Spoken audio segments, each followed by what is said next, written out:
Sejak 2 hari lalu kita berjibaku dengan sekam yang kita ambil di penggilingan padi, sahabat. Total ada sudah 30 karung yang kita ambil di tempat penggilingan padi dan sebagian sudah kita bakar. Jadi memang untuk untuk di musim kemarau seperti ini, sahabat. Di musim kemarau adalah kesempatan kita memproduksi sekam padi. Karena apa? Karena di musim hujan biasanya sekam itu basah. Jadi di musim kemarau manfaatkan waktu ini untuk mengambil sekam padi dan kemudian beli bakar seperti ini, sahabat. Nah, sudah ada beberapa karung yang beli bakar. Sudah ada 10 karung yang beli bakar. Dan ini akan digunakan untuk disebarkan di kebun organik Beli. Baik itu di kebun mangga, di kebun pisang, dan di kebun jati bahkan, sahabat. Karena apa? Karena di musim kemarau adalah saatnya kita memperbaiki dari keasaman tanah yang terjadi berlebihan di musim hujan. Nah, ini adalah contoh yang sudah jadi, sahabat. Seperti ini. Nah, tapi beberapa bagiannya akan Beli gunakan juga di kebun sayuran. Untuk yang di kebun sayuran, Beli akan mencampurkannya dengan kulit telur, sahabat, tepung kulit telur. Kemudian Beli juga akan tambahkan kompos yang ada trikodermanya. Karena apa? Karena Beli harap nantinya arang sekam seperti ini akan menjadi juga sebagai agen penyehat tanah kita, sahabat. Nah, pagi ini bersyukur kita ada pisang yang sudah matang, sahabat, dan banyak lagi sebenarnya di atas sana. Kebun pisang di atas sana yang sudah matang pisangnya, sahabat, dan biasanya para burung sudah mendahului panen pisang. Akan tetapi kali ini mungkin si burung sudah bosan dengan pisang, sahabat, sehingga pisang yang sudah matang ini tidak ada yang dicari burung. Pagi ini banyak sekali ada kesibukan di kebun, akan tapi Beli akan sempatkan untuk membuat satu video, sahabat, membuat satu video mengenai kesalahan Beli yang pernah Beli lakukan di masa lalu, yang Beli harapkan sahabat tidak mengulanginya. Jadi Beli berharap dengan menonton video ini, kesalahan-kesalahan yang pernah Beli lakukan di masa lalu tidak diulangi lagi oleh sahabat-sahabat di komunitas Bali Organik TV. Oh ya, bagi sahabat yang belum bergabung di grup Facebook Bali Organik TV Official, silahkan bergabung. Di sana banyak sekali para sahabat yang sudah konsisten melakukan pertanian secara organik murah ala Bali Organik TV. Luar biasa. Kesalahan yang pertama, sahabat, sebenarnya ketika Beli memulai berkebun secara organik, merencanakan berkebun secara organik itu jauh sebelum channel ini dibuat. Channel ini dibuat tahun 2017. Kemudian Beli mulai upload video di awal 2018. Akan tapi jauh sebelumnya Beli sudah menanam secara organik itu di tahun 2014-2015 ketika Beli masih kerja kantoran, sahabat. Nah, di saat itu hitung-hitungan Beli adalah hitung-hitungan ekonomi. Jadi dengan ilmu yang masih belum cukup, Beli langsung berinisiatif untuk menanam tanaman saat itu cabai, sahabat. Karena saat itu tahun 2014 awal harga cabai sedang naik-naiknya. Nah, Beli langsung merencanakan untuk menanam cabai dalam jumlah ribuan. Jadi di lahan Beli di sini, sahabat. Dan itu pun Beli tidak awasi secara 100% karena Beli masih statusnya karyawan di sebuah perusahaan. Nah, pada saat itu Beli beranggapan Beli sudah memiliki ilmu, kemudian Beli menanam dengan jumlah yang besar agar keuntungannya nanti juga besar, sahabat, seperti itu.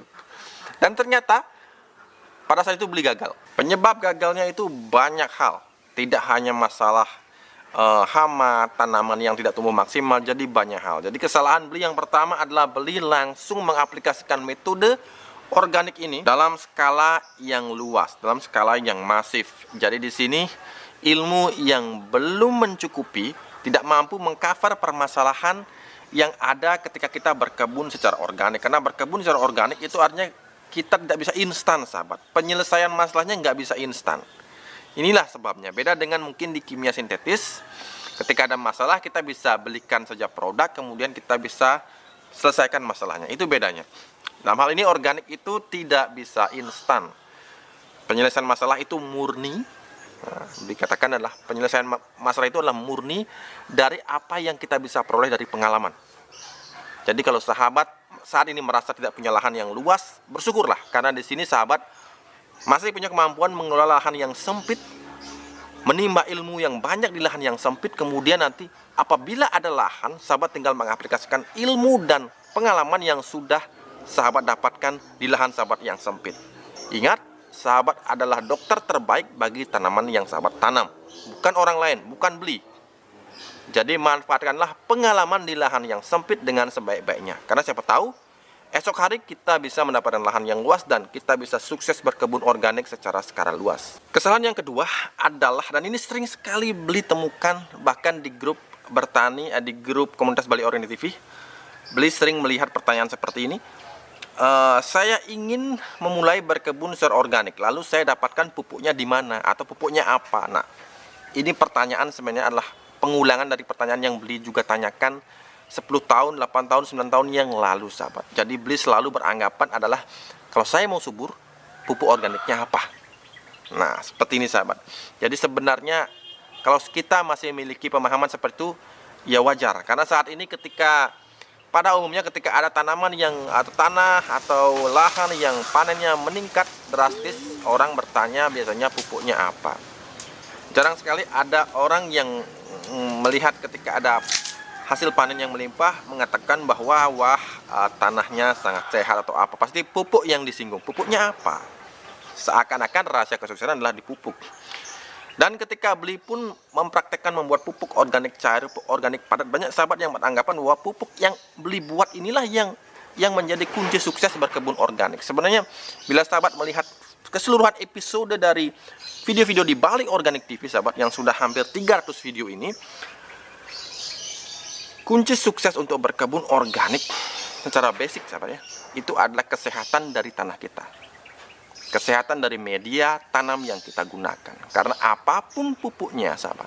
Nah, kalau sahabat sudah mengerti prinsip ini, sahabat tidak akan mudah dirayu oleh dagang pupuk, sahabat ya. Jadi kadang-kadang ada pedagang yang usil, sahabat ya. Kadang-kadang mengatakan bahwa gunakan ini, hanya 1 butir ini bisa memupuk berapa hektar dan sebagainya. Padahal bila sahabat pahami bahwa kesehatan tanah itu nggak bisa dilakukan oleh si pupuk ini, sahabat. Sesakti apapun pupuknya, nggak bisa. Karena tanah itu harus sehat terlebih dahulu. Tanah yang sehat apa? Tanah yang memiliki bahan organik yang cukup, organic matter. Jadi tanah yang memiliki bahan organik yang cukup. Kemudian dengan tanah yang memiliki bahan organik yang cukup, maka di sini akan pasti ada organisme tanah dan mikroorganisme tanah yang akan menguraikan bahan-bahan organik tersebut. Bagaimana dengan keasamannya, Pak? Bukankah tanah yang subur itu memiliki kadar keasaman yang netral, pH yang netral, maksud Beli? Dengan sendirinya, sahabat, beberapa jenis bakteri seperti bakteri penambat nitrogen, bakteri pelarut fosfat itu akan mengembalikan pH tanah ke pH idealnya. Itu yang Beli pelajari selama ini dan Beli buktikan sendiri. Jadi, yang pertama, sahabat, siapkan media atau tanah yang sehat dulu, yang hidup dulu. Nah, tanah yang sehat, tanah yang hidup itu apa? Tanah yang memiliki kecukupan bahan-bahan organik. Dan itu juga yang menyebabkan Beli menciptakan yang namanya biang kompos ini, sahabat. Biang kompos yang Beli ciptakan agar ketika misalkan sahabat tidak mampu menyuburkan tanaman dengan pupuk organik cair yang kita praktekkan bersama di channel ini, sahabat bisa memberikan biang kompos itu ke dalam media tanam, sahabat. Sehingga di sini antara pupuk dan biang kompos akan saling membantu. Antara pupuk organik cair atau pupuk organik padat dengan biang kompos ini akan saling membantu agar cepat diserapnya di akar. Karena apa? Ingat sekali lagi bahwa media yang mati diberikan pupuk sehebat apapun tidak akan mampu diserap oleh daerah perakaran karena tidak ada mikroorganisme, tidak ada bahan-bahan organik yang mampu membantu proses itu terjadi, sahabat. Kesalahan yang ketiga, ini biasanya gara-gara psikologis kita sendiri. Kita terlalu menginginkan tanaman yang sempurna, panen yang sempurna. Misalkan ketika Beli memiliki cabai, sahabat, cabainya sudah cukup lebat, akan tapi Beli pingin lebih lebat lagi. Akhirnya Beli menggunakan lagi pupuk organik cair yang lain, menambahkan lagi pupuk organik cair. Intinya ambisi kita agar tanaman itu sangat sempurna, sangat hebat, sangat kuat.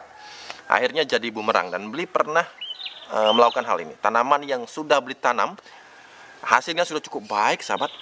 Kemudian Beli iseng agar tanaman bisa lebih subur lagi, dan akhirnya pemberian pupuk organik, meskipun itu pupuk organik, sahabat, terutama pupuk organik cair, sahabat ya.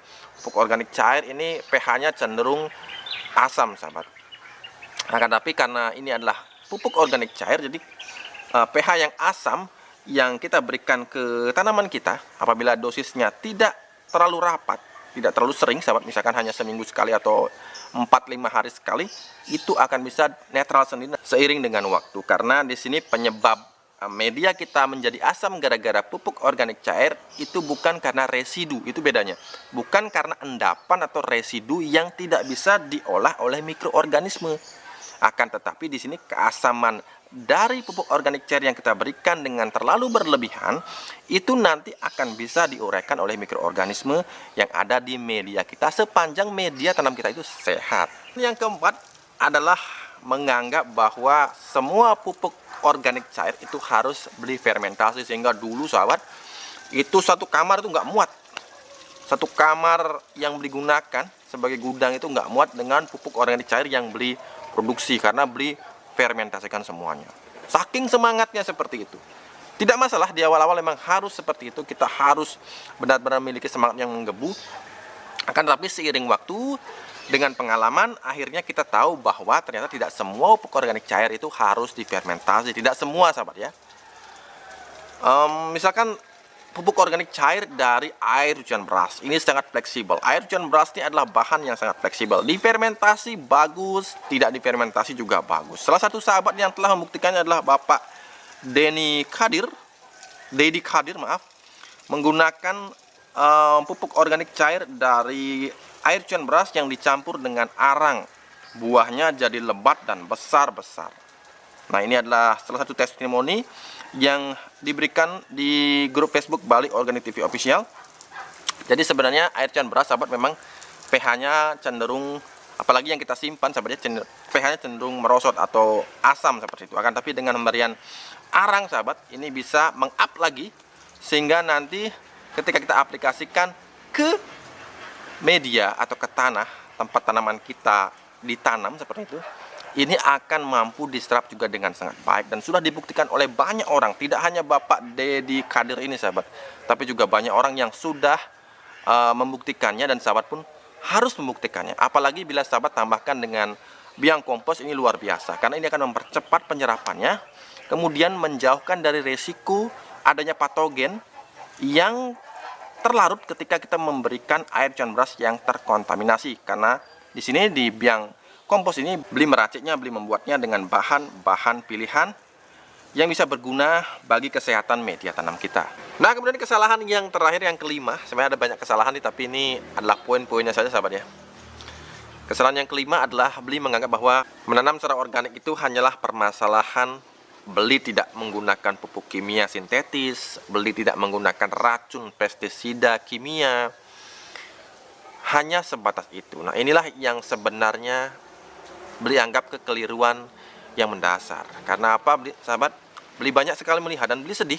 Di sini banyak sekali ada para pekebun organik dan para pekebun kimia sintetis yang masih menggunakan kimia sintetis. Ini saling adu argumen bahwa lebih baik yang dari organik merasa bahwa organik itu yang lebih baik, yang dari kimia sintetis pun merasa bahwa kimia sintetis yang lebih baik, sehingga terjadi debat kusir seperti itu.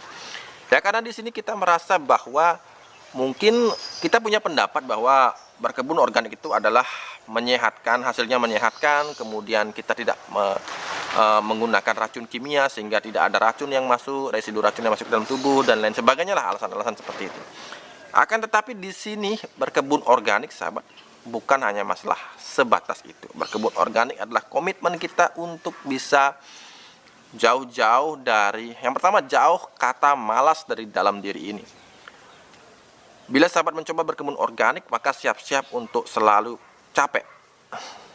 Selalu konsisten untuk capek. Karena apa? Karena memang berkebun organik itu prosesnya panjang. Dari membuat komposnya, kemudian dari membuat pupuk organik cairnya, dari membuat pestisida nabatinya, semua itu perlu tenaga. Semua itu pasti melelahkan. Dan bagi sahabat biasanya yang putus asa adalah ketika prinsip ini tidak terpatri di dalam hatinya. Jadi ketika merasa capek, akhirnya bosan. Maka beli sering mengatakan dan beli sering berikan nasihat ini kepada anak beli si Kobe cilik, bahwa berkebun organik itu bukan hanya masalah tidak menggunakan pupuk kimia sintetis, tidak menggunakan racun, tapi adalah bagaimana kita mengubah pola hidup kita, pola berpikir kita menjadi tidak instan, menjadi tidak jauh dari kata malas lah intinya. Kita harus bergerak terus, dari bangun lebih awal, bangun saat subuh, kemudian tidur malam lebih awal. Ini adalah salah satu bagian dari bagaimana kita mendukung proses kita dalam bertani organik, sahabat. Jauh dari kata malas, kemudian bagaimana kita menyayangi lingkungan kita, menghargai lingkungan kita, mensyukuri hasil yang ada. Banyak sekali rasa syukur, bekerja keras, konsisten, sabar. Banyak sekali ternyata hal-hal yang kita bisa temukan dalam berkebun secara organik. Jadi bukan melulu masalah hanya menggunakan pupuk yang sehat, menggunakan pestisida yang ramah lingkungan, tidak sebatas itu. Karena bila kita hanya menganggap organik hanya sebatas itu, kita akan bosan. Buktikanlah, kita akan bosan. Tapi bila kita sudah bisa meluaskan ruang lingkup pengertian organik ini sampai ke ruang lingkup yang luas dan itu kita pahami, maka kita akan konsisten. Percayalah sahabat. Oke, cukup sampai di sini video beli kali ini sahabat. Lanjut lagi di video-video berikutnya. Jangan lupa sahabat untuk selalu berusaha menanamlah hari ini agar kita bisa panen esok hari. Sampai jumpa lagi di video-video beli berikutnya.